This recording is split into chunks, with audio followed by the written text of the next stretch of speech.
Les amis, on se retrouve avec l'épisode 86 de Dragon Ball Super. Ça passe, hein. 86 épisodes, les amis. En tout cas, ça fait plaisir. Cet épisode tourne autour de C17, la recrue. Goku, il faut à tout prix qu'il le recrute. Donc Goku était parti rejoindre Dende dans son palais, et on a eu le droit à un tour de magie. Et jusqu'à là, certains se posent des questions. Moi, le premier, je me suis dit, mais attends, on a vu le palais, là, qui était tout en haut, se déplacer. Alors, certains me diront, d'un palais volant qui vole, il n'y a rien de choquant. Mais c'est vrai que c'est une chose nouvelle que, en tout cas moi, j'avais jamais vu dans Dragon Ball. Et pour preuve, même le palais était raccordé au bâton magique de Goku, qui le menait de Maître Karin au grand palais tout au-dessus. C'était pour Goku, lorsqu'il était plus jeune, le seul moyen d'approcher le palais pour enfin s'entraîner et devenir plus fort à l'époque. Il était petit. Mais là, quand on réfléchit, normalement, l'un allait avec l'autre, étant donné que Maître Karin, c'était, on peut dire, le premier étage, et le deuxième étage, c'était le grand palais. Et pour y aller, il fallait vraiment le bâton magique qui raccordait les deux trucs. Sauf que là, on a vu le bâton magique qui a diminué, qui a été aspiré, soi-disant, et le palais qui se déplace. Donc le palais peut se déplacer où il en a envie, ou bien tout simplement l'autre option qui était celle de la magie de Dende, que Dende a utilisé un de ses pouvoirs magiques, étant donné que c'est un grand magicien Namek, il aurait tout simplement utilisé sa magie pour déplacer le palais. Bon, quelque part là c'est rentré dans des détails, mais je sais que vous aimez ça, donc je rentre dans les détails. Ensuite, Dende a un petit peu expliqué que C17 avait un petit peu changé de vie.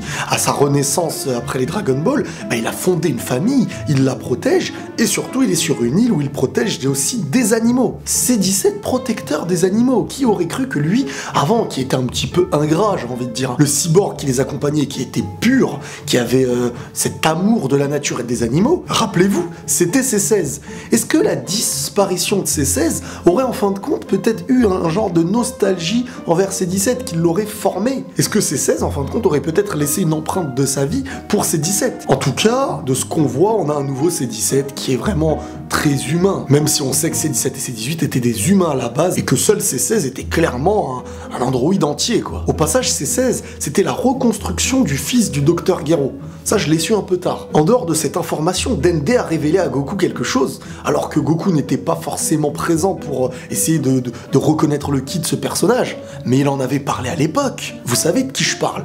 Oob, la réincarnation du côté maléfique de Buu, Majin Buu, et qui confirme de manière sympathique la continuité que Akira Toriyama avait donnée après Dragon Ball Z lors de la mort de Buu. Enfin, ça reste Dragon Ball Z, même, j'ai envie de dire, c'était pas GT. Bien que c'était plusieurs années après, le grand tournoi, on avait vu Oob qui avait grandi, la rencontre Goku-Oob, et Goku qui avait pris Oob sous son aile et qui s'est tiré avec lui des années. Voilà comment se termine Dragon Ball Z, et à en suivre un petit peu la logique qu'on nous montre aujourd'hui, Oob, existe. Oob apparaîtra forcément dans le tournoi, et qui dit apparition du tournoi, dit que la tenue de Goku, la bleue, sera celle-ci à l'avenir, que chaque design de chaque personnage donc sera celui-ci. Je suis pas fan de Sangoten et de Trunks de leur époque. C'était plus des combattants réellement, c'était devenu limite des humains, ils avaient des copines, etc. Mais quand on réfléchit bien, la tournure qu'on donne aujourd'hui à Sangoten et à Trunks, pousse à être celle-ci. Ils ne sont plus réellement conviés aux gros événements de combat, et indirectement, s'ils ne sont plus conviés, ils font leur vie avec les humains. Et petit à petit, ça donne naissance à ceux qu'on avait vus pour le tournoi avec Oob après la mort de Buu. Donc quelque part, ça colle ensemble, hein. Nous qui voulions un petit peu la relève de Goku Gohan avec Goten, et la relève de Vegeta avec Trunks, mais non, il n'y a pas cette relève réelle, quoi. Autre information dans cet épisode, on apprend encore une fois par Dende que C17 est devenu très fort.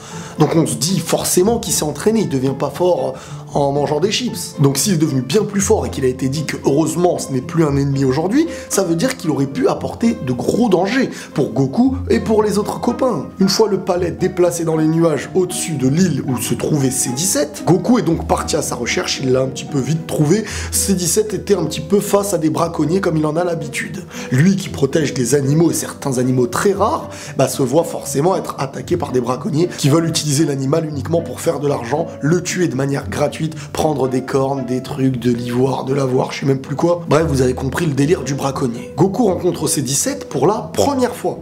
Rappelez-vous les amis, il n'avait jamais vu C17. Il a vu C16 lors du Cell Game, et C18 bien sûr après qu'elle a été vomie par Cell. Et même dans la suite de l'histoire, Goku l'a rencontré plusieurs fois. Mais C17 lui avait été absorbé par Cell dans une période où Goku ne l'avait jamais vu, et une fois que celui-ci a été ressuscité, il n'a jamais rapproché nos amis. Et il a fait un petit peu sa vie de son propre côté. On connaît Goku et on ne connaît pas réellement le nouveau C17. Donc, Forcément, il y a eu cette confrontation afin d'évaluer les techniques de chacun, le niveau de chacun, etc. Chose à savoir, parce que là, j'essaye de remettre un petit peu les choses en place selon ma vision des choses. C17 a atteint un niveau, on est conscient, ça, on nous l'a dit, très bien. Goku arrive maintenant à monter à un niveau qui se nomme le Saiyajin Blue, tu vois, selon eux, c'est au-dessus du vivant. Mais il faut être conscient de plusieurs choses dans ce combat. Premièrement, on sait tous que C17 de l'époque est d'un niveau au-dessus du premier Super Saiyajin. De la première forme. Ils ont humilié Vegeta, etc. Et C17 et Piccolo qui avaient fusionné étaient à peu près de force égale à l'époque aussi. Donc avant que Goku se transforme en Saiyajin Blue, à mes yeux, aucun choc de voir C17 pouvoir mettre des coups à Goku. Dès lors que Goku s'est transformé en Saiyajin Blue, il n'y a eu que deux choses. Un Kamehameha envoyé par Goku et un petit peu du corps à corps. Suite au Kamehameha, C17 a utilisé une boule de protection, chose qui existe, et si ça s'appelle boule de protection, c'est que quelque part ça protège. Ça a la spécificité de protéger. Forcément, ça peut avoir ses points faibles à côté, et ça me choque pas spécialement que Goku ne l'ait pas directement atteint d'un Kamehameha. N'imaginons pas que Goku a tout donné dans ce Kamehameha. Il était censé ne pas détruire l'île, et il a été dit après ce combat, après les enchaînements qu'il y a eu entre C17 et Goku Saiyajin Blue, qu'il ne pouvait pas se donner plus, parce qu'il y avait un risque forcément de détruire l'île et les animaux. Donc si la forêt risquait d'être détruite en élevant le niveau, c'est que le niveau n'était pas au maximum. Si le niveau n'était pas au maximum, c'est que forcément les amis se retenaient. Et quand on réfléchit bien, on se dit, c'est vrai, Goku, son objectif, c'est d'évaluer le niveau contre qui il se bat. Quand il l'a fait avec Krillin, il ne voulait pas le tuer. Quand il l'a fait avec C17, il ne voulait pas le tuer. Son objectif, c'est de les recruter. Donc normal qu'il y ait du répondant à côté. La seule manière à mes yeux où l'on peut réellement juger la puissance d'un Saiyajin blue, vert ou ce que tu veux, c'est dans un moment où il souhaite tuer l'adversaire. Non pas dans un moment où il souhaite évaluer l'adversaire. Mettez-vous à la propre place du personnage. Et en plus de ça, ça nous est proposé comme ça. Donc tous ceux qui viennent arriver après en ayant fini l'école en disant c'est pas logique, alors que les mecs ils passent une journée entière à travailler un scénario, ça me fait parfois un petit peu rigoler. Je peux comprendre que l'incohérence existe dans Dragon Ball, que le fanservice existe, on nous en donne comme ça, tu vois. Mais parfois il faut arrêter de se sentir bien plus spécialiste que celui qui nous produit la chose. L'incohérence a existé dans Dragon Ball et pas que. Mais il ne faut pas la chercher n'importe où et essayer d'avoir un peu de logique aussi. Grâce à ça, l'épisode permet de nous faire comprendre tout simplement que C17 a évolué.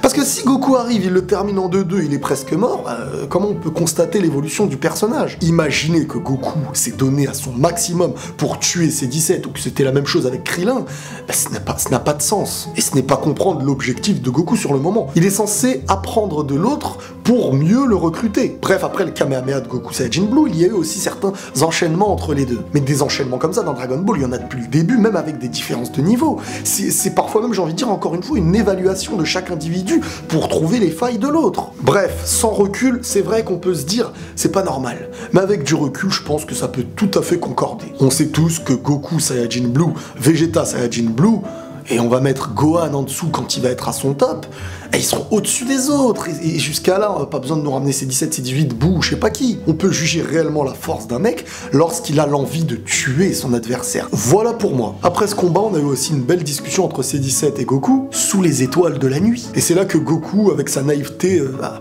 un petit peu fait sortir des mots qu'il n'avait pas forcément envie de donner. Bref, il a fait comprendre à C17 qu'il y avait ce tournoi très dangereux pour tous. Mais C17, vous le connaissez maintenant, il a l'objectif de protéger ses animaux. Et il sait que même s'il part pendant 1 heure, eh ben les braconniers vont venir et ils vont prendre cet animal assez étrange qui est le dernier, je crois même. Donc il a refusé les offres de Goku, même si Goku lui a dit t'inquiète pas, il y aura Trunks et Goten qui vont venir. Et j'ai bien aimé aussi le fait que C17 dise qu'il sache qui est Trunks, mais il ne savait pas qui était Goten. Et Goku qui a essayé un petit peu de vendre son fiston comme un grand guerrier, mais malgré tout ça, C17 s'est vu refuser. Donc moi je me suis dit peut-être que Goku après va lui dire écoute, de toute manière, si tu nous aides pas et qu'on perd, tout va être détruit, donc tes animaux ils vont mourir. Donc la défense de cette île se doit d'être bien meilleure avec la défense de l'univers. Comme ça, ces animaux-là ne meurent pas et les autres aussi. Mais Goku, lui, n'est pas rentré dans cette argumentation.